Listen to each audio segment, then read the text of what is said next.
Makeup is something that a female has to reckon with every single day. Whether you wear it or don't wear it, you're always making decisions about wearing it or not and what that really means. Quote by Alexander Kleeman. Are you the type of person to wear makeup every day or only for special occasions? Do you wear makeup, a lot of it, or only a little? Makeup has been important for both men and women for centuries. There have been many styles and trends starting from 31 BC until now. Today, I'm going to talk about the history of makeup, the different styles, trends, and materials used in the past and the present.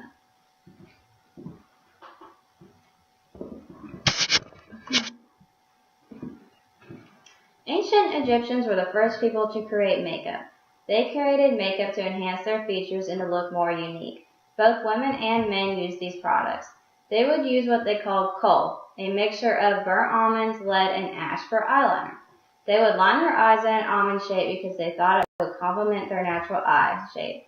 They would crush up copper and lead to make orange lipstick. They would use a bright green paste to make green eyeshadow. Women would often carry makeup boxes when they traveled. Ancient Greece believed that simplicity was beautiful. They thought natural beauty was better than bold looks. They would use powder as eyeshadow. They were a fan of the unibrow. Most people would grow out their hair to form a unibrow. If the unibrow could not be achieved, then they would glue on animal hair.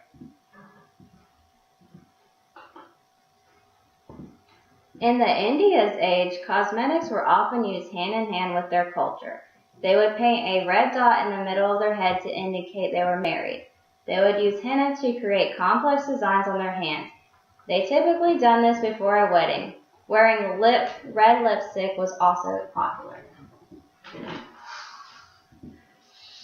In the Elizabethan era, it was more important to look pale. Queen Elizabeth would often use white paint on her face so she would look younger and wealthier. Many women used this trick throughout the era. Many women would also shave their eyebrows off. This would make their forehead seem larger, which they believed looked more attractive. In the Japanese era, people would completely cover themselves in makeup. It was important to paint your face with white foundation. They would use paint down their neck in the shape of a W because they thought this was more flattering. They would paint their lips in the shape of a budding flower. Eyes were lined with charcoal with red under their eyes. They still use makeup layout when they are performing. In the pre-French Revolution, they reddened their cheeks with rouge to give the appearance of a healthy, fun-loving spirit. They would grease their lips to make it shiny. Pale skin was also considered beautiful in this era. Some women would paint veins on their neck or fake beauty marks to seem paler.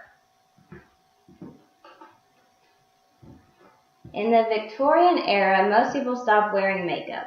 People started to switch to white face paint instead of lead. They did not realize this was poisonous. It ruined people's skin, caused hair loss, stomach problems, and even death.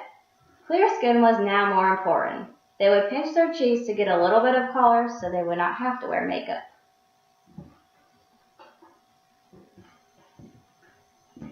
In the 19th century, there was the start of makeup advancements. People were more concerned with the chemicals that were going into their makeup. Makeup was also becoming more popular because of pictures and the movie industry. In the 20th century, they enjoyed more natural looks. They used lemon juice to make their face paler. If you had pale skin, it'd make you look rich. If you had tan skin, it'd mean you're part of the lower class because you worked on the land.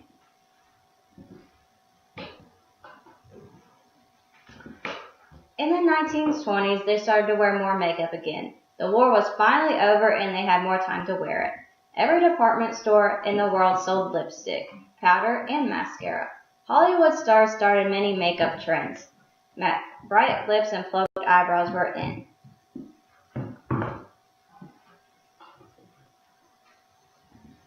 "1930s makeup was all about thin eyebrows. They would pluck them thin and then would paint them darker. They started using lots of lip gloss now.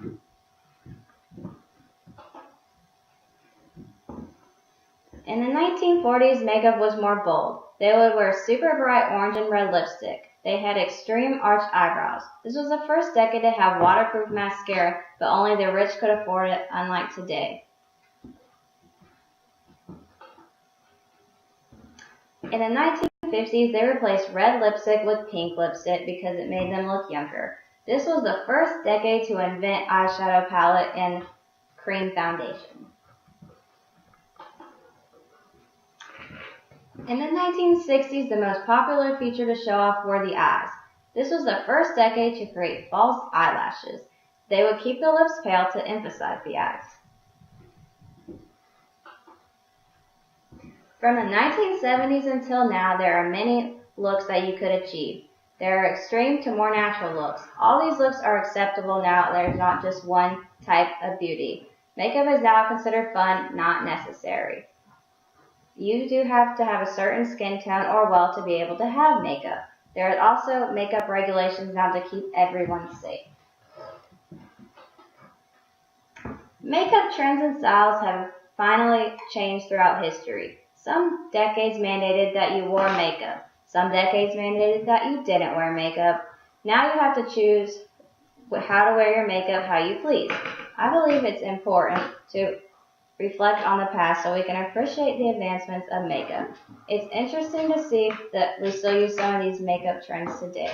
I hope you enjoyed my presentation and learned more about the history of makeup. Thank you. No clapping this time. Get my...